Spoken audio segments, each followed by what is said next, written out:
Hello, Greens! It's Jackie Fox here, leader of the Silkus Greens, and today it's been a while since I've talked about trust stones, so let me go through some ideas for trust stones. As you can see, I've definitely played a lot with this system, and I think that one of the things it takes a lot of work to get to this point. This is going to take just a little bit of effort every day, especially when you start doing things like trying to farm up the right passives, and even more so beyond that, trying to level up these passives, especially since a lot of these things require a lot of the same materials. There are definitely some ways to avoid wasting materials. One thing, I would not level up probably anything other than pinks. We did get a lot of these materials here recently, so that's cool. But at the same time, this is still pretty expensive. And if you haven't been stockpiling these things, I don't have any of these no, I do. I have one that I could level up just to show you that it's kind of a similar expense to level these up. If you're leveling up everything you have, that's really going to suck for you. But leveling this up does two things. It increases the main stat, and then it increases the maximum for these stats. So there's only two stats that I really pay attention to when I'm tempering. First, you want to get it all the way up to its maximum level for the stats I'm about to quote to make any sense. On defensive runes, I pay no attention to these two stats. I just focus on the HP. The max for HP is 160 at level 20 on a pink rune, so that's what I go for. On the attack side, which would be something like this, I temper for 35 on one of these stats depending on, what type of equipment it is. This is an attack rune, so obviously I want the most attack. You can get 50 per attack rune this way. But all of that being just a little bit more complicated, there are places to build other things as maybe placeholders. You can quickly build yellow. But really, I would focus just on getting the pinks and, getting stuff filled out with pinks. If you have several TMRs that you just haven't done anything with, but you use regularly, I would unlock all of these slots and I would at least make sets of level 1 greens, if nothing else. Greens are super easy to farm. It won't take you long to be able to get this set up. And the main bonus of that is that you get the set bonuses. So I guess I can edit in some of the set bonuses here, a graphic about that. Editor Jackie, get on that. But for this one, I've got a set of HP that's going to give me 5% resistance and to all elements, 5% max HP. So looking at this particular piece of equipment, it's getting 5% from all of that. I also have an additional 4% for lightning, additional 5% here for light. Those can go up quite a bit, but I'm not done, leveling all of these passives up. I do have the full 12 passives on this piece of equipment, though. And you can start seeing, you can customize the heck out of this. There's a lot of ways that you could go for theory crafting which of these are the best. One thing that you do need to pay attention to, set bonuses will stack with everything. I have an attack set on here, so the attack set bonus is 10% attack up, 10% defense piercing rate. Super important, that last part, I think, especially in modern play, especially on these maps with 50 base defense. Defense piercing is everything for physical units wanting to do damage. But that aside, you get the same set bonus even with green runes. So there is a way to min-max this if you don't want to put a lot of effort in, but you have a trust master that you're using, but you don't have the time to fully pink it out or do all this extra stuff. Just get sets of green that make the most sense for whatever you got. That is a good way to kind of min-max the system. For people looking to go a bit further, sometimes if you're already grinding events, it makes sense to go for those tickets that give you 5 of the reds. But I personally don't think that this is usually the best way to go. I have done this a couple times if I run out of trades for the month, but let me talk to you some theory crafting about what each type of shard is good for. So purples go two different ways. Yellows are kind of useless. I guess you can make temporary. I still wouldn't level these up necessarily unless you really aren't going to put any effort into this. To get reds, I guess yellows would be an easy way to kind of have level 20 stuff. And I guess if you picked up all of that extra adamantite recently, you could probably afford to make sets of yellow if you're not going to go for this. Really, yellows just go up to purple. I wouldn't trade a yellow down. Yellows just go up to red. I wouldn't trade them down for purple. Purple can go one of two ways. For the first phase, as you're trying to trade up for these, either because you're farming passives or because you're trying to get your initial pink stones, you're going to want to trade these guys up, right? So you're going to use upward exchange, and then you're going to trade your purples for pinks, 25 to 1.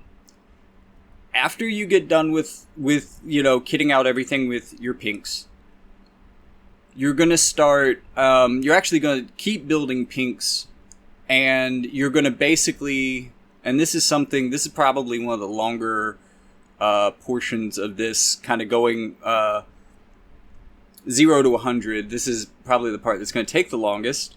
But thanks to the recent, upgrades, this is a little bit better. Let me see if I have any dismantles left. Nope, I have used all of my dismantles for today.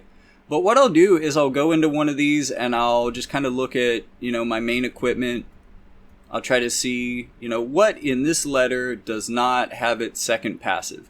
This is a TMR I don't really care that much about. It has a really good passive on it. It has some potential for ways you could build it. Everybody has it. It's a good one to start out with. But as you can see, I've kitted out several TMRs, so this is probably the one I least use, especially in PvP. So, naturally, I haven't put in the effort to get the second passive. I would also wager to guess maybe this one doesn't. Nope, it does. This one? It does. Okay, but what I would do is I would take this same one right here, and I would dismantle and keep rolling this if I could. But I'm out of dismantles for today. I would take this one and keep farming it until I find a good passive, and then I would match it with one of these. And, use that one, constantly re-rolled, trade off the passive until it has no passive, then you dismantle it, roll it again until you get a good passive. That's how you farm second passives for all this stuff. That's phase 2. And then in phase 3, you actually start trading the purples down, because the purples trade down to blue for 2 to 1. And a purple stone is worth 750 experience for leveling up passives. A blue stone is worth 500. So by trading them down, you're actually, the same amount of purples is equal to 1,000 experience in blue than 750. So you're getting a little bit of extra for trading them down at that point. So there's kind of 3 distinct phases to that. I wouldn't necessarily, because of how many blues you're going to need to get the passives up, I wouldn't necessarily ever recommend trading blues up for purples unless you have like 24 purples, you need 1 red, and you can trade up 5 blues for 1 purple just to fix that. Cool, that's fine. But I wouldn't trade a lot of blues for purples to trade to reds early on, because you're going to be shooting yourself in the foot a bit for later on. Okay, so that's kind of the basics of all of this. Let's get into a little bit more complicated and talk about stacking. The reason that the first and most uncomplicated thing that I ask you to do is to just make sets is because set bonuses are a completely new source of stats, and they will stack with everything, right?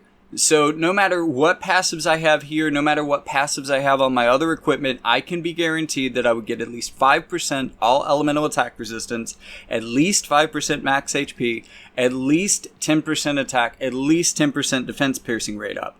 And if this, for example, and I think I do, I have defense piercing rate up here. So these two can stack with each other. These two mean that this TMR will give its unit a total of 14 defense piercing rate up. And this can go up to 10, so it can be a total of base 20 just from this one item. Now, keep in mind, let's say like the spine blade has defense piercing 20.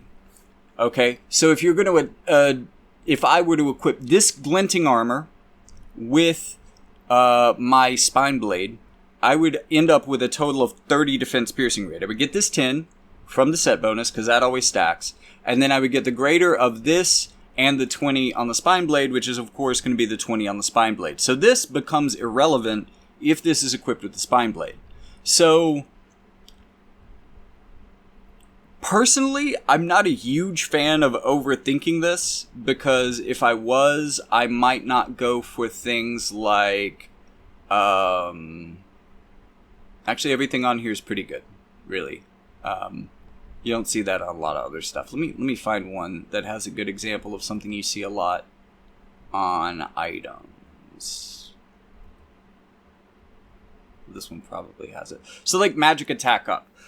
Almost anything that a mage, because this is definitely built for a mage, almost anything that a mage is going to equip is typically going to have magic attack up.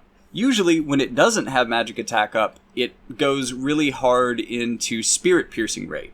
So, almost no matter what I equip my mage with, in addition to this TMR, it's either going to be stronger than the spirit piercing rate, or it's either going to be stronger than the magic attack rate, a magic attack up. So, yeah, technically I am most likely going to lose one of these two passives. So, you know, again, with the very basic things like slash attack up and magic attack up, most of the weapons that those characters are going to equip, this is especially true for slash attack up, I think, are going to have some amount of that. And since the max for these passives on TMR runes is going to be 10, you know, usually you get like 15 to 20 slash attack up on an item. But again, there are some swords that don't have that, and you can really overthink which one of these you put on there. Or you could just say to yourself, well, there's a lot of slash characters. This is a generic TMR. I might as well put slash attack up on it. It really depends on how hardcore you want to get about this. The other way that I want to talk about stacking, I think this TMR in particular is a really good example of. I like TMRs that start with a good amount of either spirit or defense, because each of these stones, if it's spirit or defense, at level 20 is going to give you 4 of that stat. So, you know, this TMR starts with 10 spirit, 5 defense, and because it has a full spirit set on it, it's going to get an addition... Oh, sorry, it starts with 8. So it's going to get an additional 12, and that's going to bring it up to 20. So I wouldn't want to put this on a mage that was, say, wearing a smart coat, because the way that spirit stacking, the way that defense stacking works is like the first highest source of it, you get that 100%. And then the second highest source, you get like 40 or 50% of it, right? So if I put this on a unit with its 20 spirit, with, say, a smart coat that has 20 spirit, I'm probably going to get somewhere in the ballpark of a total of like 28 to 30 spirit total off of my equipment. But think about it a different way. If I put a Brigandine plus this on a unit, I would be getting 20 defense off of the Brigandine. That wouldn't be cut in half by anything. I would be getting 20 spirit off of this, which wouldn't be getting cut in half by anything. And then I think each of these probably have like 5 defense, 5 spirit, 5 of the off stat. Those would be cut in half. I'd be getting about 22 to 23 of both stats. And I just think, like, unless you're gearing really hard for fighting mages or fighting physical teams, you probably want to get as much of defense and spirit as you can. So in those cases, you really want to stack that. The same is true for agility. There are far less things that actually have agility on the TMR. There are a number of TMRs that do. It's not looking like I actually built any TMR. Oh, wait, I did this one. So I built this for Oberon, who has a problem with not being able to hit things very effectively. Maybe I'll trade these runes over to something like this. Because luck and accuracy make sense together, the buff is going to increase your accuracy a bit. I guess this could be my accuracy TMR. Because what that would end up doing is it would end up giving my bells... unfortunately, one of the weaker stats that you can gain off of the runes is agility. A level 1 agility rune has 1 agility base. A level 20 agility rune has 1 agility base. So no matter how leveled up your agility rune is, and this is kind of a shortcut. It's the only rune where there is a shortcut to getting the max of the base stat, because you can get it at level 1. If I had a full set of agility runes on here, I would be getting 10 base agility, which, you know, you want to stack up the agility as high on one source as you can, because if I was running this with something like, let's say, Pod from the Nier collab, I think that has like 5 agility. I would want this agility to be as high as I could to get the most out of it, I guess. Similar to how Defense and Spirit are working there. But one thing to remember there is that an agility set also gives you an additional 3 agility, and again, this will stack with anything. So technically, this Bells with an agility set would be giving me a total of 13 agility to my character, which is pretty good. That's a pretty thick bump. It's also worth talking about with Defense and Spirit sets, you have the same thing. They also have this fully stackable 3. So really, this TMR, I love this build for this TMR, by the way, because you can get up to 23 defense plus this 3. That's 26 defense right there, just off of this TMR. That's pretty nuts. Also, Spirit works the same way. And both Defense and Spirit, once you get that third of the set on there, you can do 2 of them and get the Defense or Spirit up. But once you put the third one on there, you also get Healing Power up 10. So you might be thinking, like, especially since this is... well, actually, this one isn't as geared for physical. I usually build... A lot of times I build these with attack runes over here. AP is okay. This also makes it more general, so that, you know, any kind of tank could wear this instead of just a more physical one that wants to do more damage. So this is pretty cool. But say I put this on a healer that heals themselves, they're going to be getting the benefit of this healing power up twice. So it's going to be basically healing power up 20 when they heal themselves. If this was on, say, a King Mont who couldn't really heal himself, if someone else heals him, he'll get healed 10 by a factor of 10 more. Not a fact. I don't know. However healing math works, he gets 10 up on being healed. Let's say you put this on a healer, and they heal a character that doesn't have healing power up. Their healing goes up 10 because the caster has healing power up. You see what I'm saying? It affects both how much you get healed and how much you heal others. And if you're healing yourself, you get double duty. And then, of course, you can also stack this, because remember, set bonuses stack with all this stuff. You can get healing power up 10 here as well. So there's a lot of ways to make yourself a pretty effective healer with this stuff. And I think that I am going the wrong way. I think that I actually leaned in pretty heavy on this one. So you've got the 10 healing power up from the Spirit set. And then I also went for healing power up here.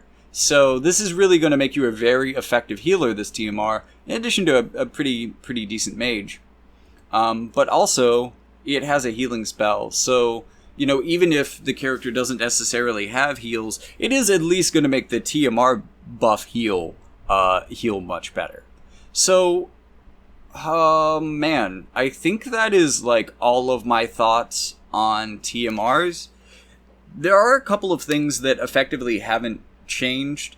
I think especially TMRs that have a good base spirit or defense have become more valuable, because you can do ridiculous stuff like getting 26 defense onto one item. That is really cool right now, and a thing that you couldn't necessarily do as well before.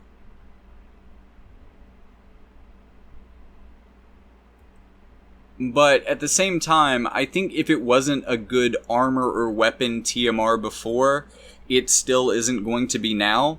I mean, like, theoretically, this allows you to get the weapon TMRs into the 200s and their respective attack stat while having a bunch of other neat bonuses as well.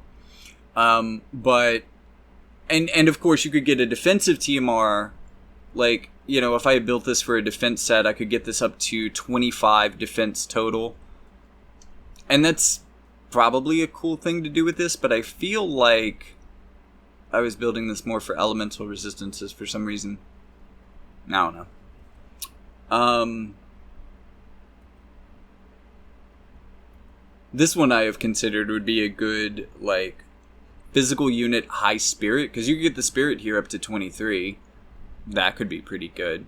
There aren't a lot of good TMRs that have kind of thick spirit here that aren't really geared more towards mages like this one is. So this would be a good way to have like a physical unit get a good bit of spirit on them. Like if you're using, say, Brigandine on Charlotte, maybe building this for spirit could give her a good secondary source of spirit. Though, honestly, I think I like, if you have it, Ayaka's TMR a bit more for that. And I'm a little limited on this account for TMRs. I am doing this on 3 accounts, and this is kind of the lowest rank redheaded stepchild of them, so I haven't built it out as much. But you can see, even with me dividing my efforts, just putting in a little bit of work every day, that most of these things have most of their passives. And, you know, I've leveled up some of them not at all.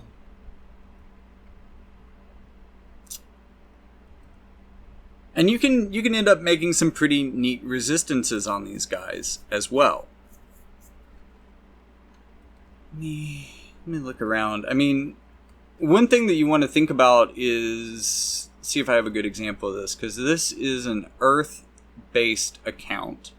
So 2 of the status resistances that I'm really looking for, to play on defense, I want to get wind resistance, just to make my Earth units a little less weak to their counter for working on defense. But also for offense, I'm trying to get up. I've got a lot more lightning resistance on these TMRs, I think, in general, than I do wind resistance. But I'm really aiming for both of those because they are the 2 that are most relevant for what I'm going to be playing. I would also, because I pulled Velas on this account, I would also like to play ice in the future. And wind is an important element for both ice and earth. So I'm going to start looking for more wind resistance passives as I'm finishing up some of these, just kind of filling in the blanks. Wind is probably going to be a focus for me. This is a great TMR in general. I don't use it a lot in PvE, but the fact that you can just kind of send a unit farming and they'll build up their own faith automatically, pretty great. But now I'm really getting into TMR stuff. At this point,